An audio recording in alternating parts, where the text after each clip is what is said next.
Olá pessoal, Ronaldo Martinelli aqui falando. Em algum momento você já ouviu o termo repeatability? Repita! Isso, repeatability, ou seja, a habilidade de repetir. É um termo bastante usado no alto rendimento.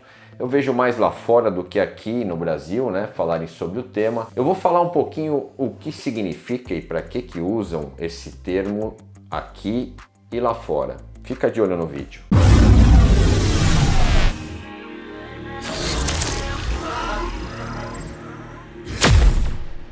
Bom, para começar a falar sobre o tema, eu vou usar aqui o meu super quadro branco old school para expressar algumas coisas que eu acho importante. Uma delas é o seguinte, eu fiz aqui um gráfico que uma diz respeito à intensidade, essa linha de baixo diz respeito ao tempo.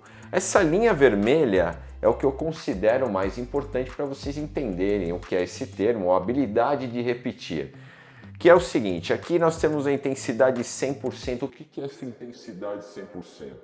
É nada mais nada menos do que o teu limiar, que aí a gente pode dividir em dois temas. Um deles é o power, né, que você pode fazer através do teu FTP, do Functional Threshold Power, que é bem usado do pessoal que usa potenciômetro, ou a sua frequência cardíaca, que eu prefiro determinar através de um exame de ergospirometria, tá? Porque é mais direto, tem um resultado que é mais fidedigno, então eu prefiro usar a ergospirometria. Bom, mas você sabendo qual que é o seu limiar, tanto do FTP, que você faz através de um teste, quanto o seu limiar de frequência, que você talvez faria através de uma ergospirometria, você tem aqui o que a gente chama de 100% do teu limiar, que é, né, o mais importante para a gente entender aqui. Presta atenção.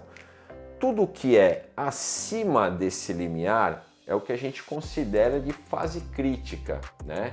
No caso da potência, power crítico. No caso da frequência, frequência crítica, né? Então tudo que a gente trabalha acima desse ponto, ou acima dessa linha vermelha, muitos acabam dizendo que é a famosa red zone, né? E aí 75% para baixo seria a green zone, a zona verde. Enfim, mas isso aqui serve para expressar um termo que a gente usa bastante em treinamento, mas é uma referência, mais do que tudo, é uma referência de treinamento importante, né, que todo treinador e todo atleta deve saber. E aí, o que seria o red zone, né? O red zone, tudo que você trabalha acima, e aí a gente tem tanto em relação à intensidade, que ela pode ser um pouco acima ou muito acima, vai depender do estímulo, da programação de treino, ou o tempo também que você consegue trabalhar acima dessa linha vermelha, ou em power crítico ou em frequência crítica, tá? Isso é muito importante se você quer evoluir, se você quiser tirar a estabilidade do seu treinamento. Eu vejo muita gente que acaba treinando de forma estável, ou seja, faz aquele treino longo com uma intensidade que é bem parecida um treino do outro e tal, quando na verdade, se você quiser mesmo evolução, você tem que toda hora ultrapassar essa linha vermelha. É importante para você não estagnar a sua condição física, tá? Pois bem, voltamos a falar aqui da repeatability. Eu não entendi o que ele falou. Né? O que seria essa habilidade de repetir? Vamos pegar um atleta tipo o Mathieu Van Der Poel, o Julian Alaphilippe ou o Wout van Aert, que são os três caras que hoje estão se destacando mais nas clássicas. Esses caras têm uma capacidade incrível de trabalhar acima dessa linha vermelha, né, e se recuperar a tempo de poder fazer isso diversas e diversas vezes. Então isso é uma habilidade que você cria com o treinamento e geralmente acontece para os ciclistas de provas mais clássicas. O cara que é um escalador, ele tem aquele motorzão, né, que trabalha muito próximo aqui, dessa linha vermelha, mas ele trabalha mais tempo abaixo. Por quê? Porque tudo que é trabalhado acima dessa linha é pouco tempo que dura, tá? Então, o nome já diz, power crítico ou frequência crítica, e você vai durar pouquíssimo tempo, né? E aí a previsão é entre 10 segundos se você trabalhar muito acima, né, dessa linha, 5, 10 segundos. E se você trabalhar um pouco acima, aí a gente fala, né, uma fase anaeróbia dura até 2 minutos, 2 minutos e meio, mas é por aí, tá?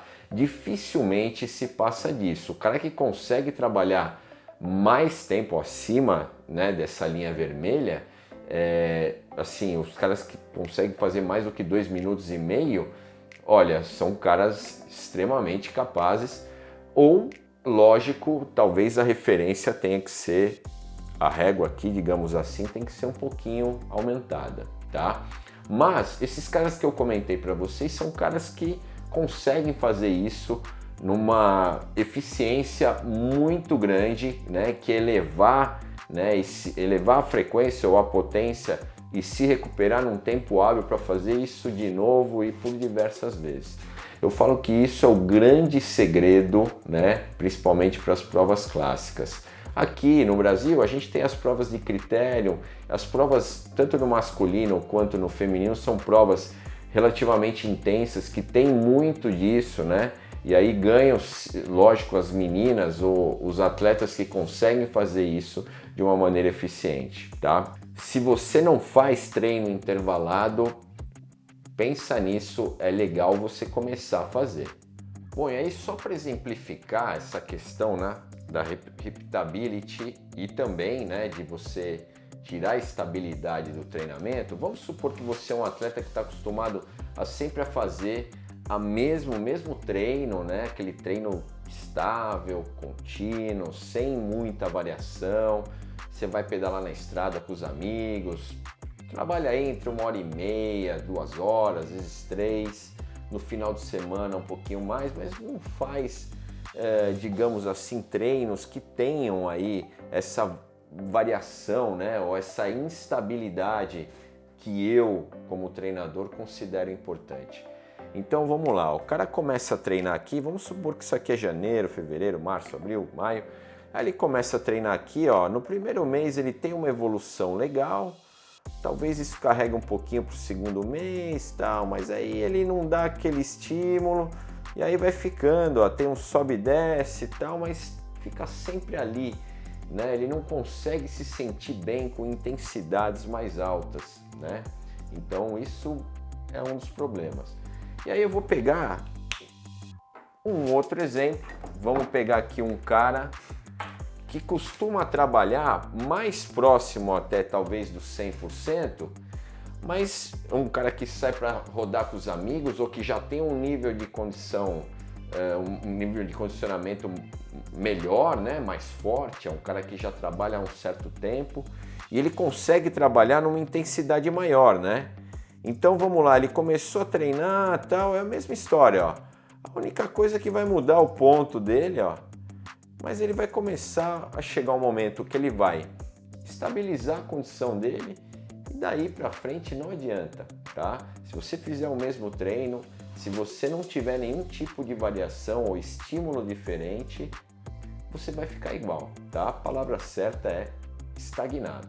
E tem um detalhe para esse cara que trabalha em intensidades mais altas, tá? Ele vai chegar num ponto aqui que ele não vai aguentar mais trabalhar. E aí a tendência é que o rendimento dele caia, até mais do que esse cara que trabalha numa intensidade um pouquinho mais baixa, tá? Então, isso é um problema.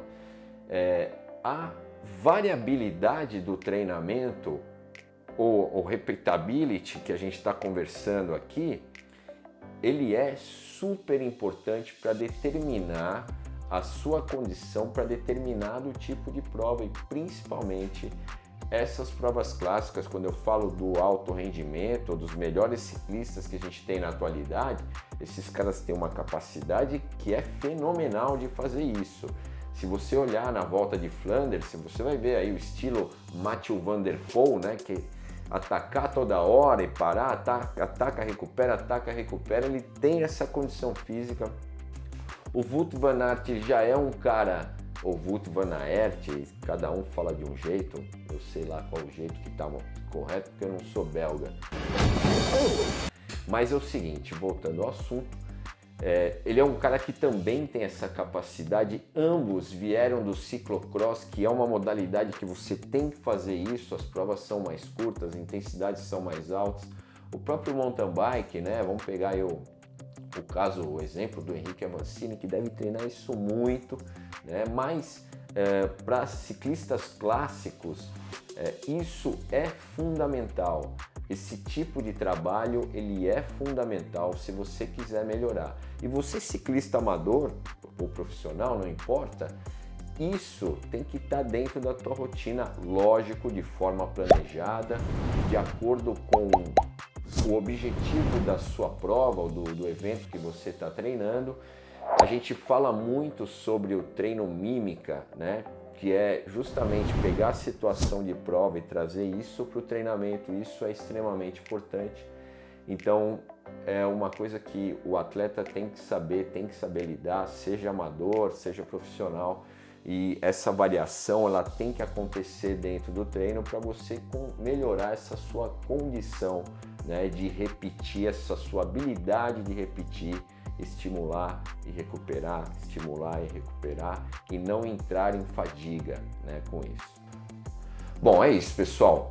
Eu acho que eu falei bastante sobre o tema, mas óbvio, se você tiver qualquer dúvida, quiser esclarecer qualquer ponto, eu devo fazer mais vídeos sobre o assunto, que eu acho que é um tema bem legal. Muita gente tem dúvida, né? E muita gente não gosta de fazer intervalado.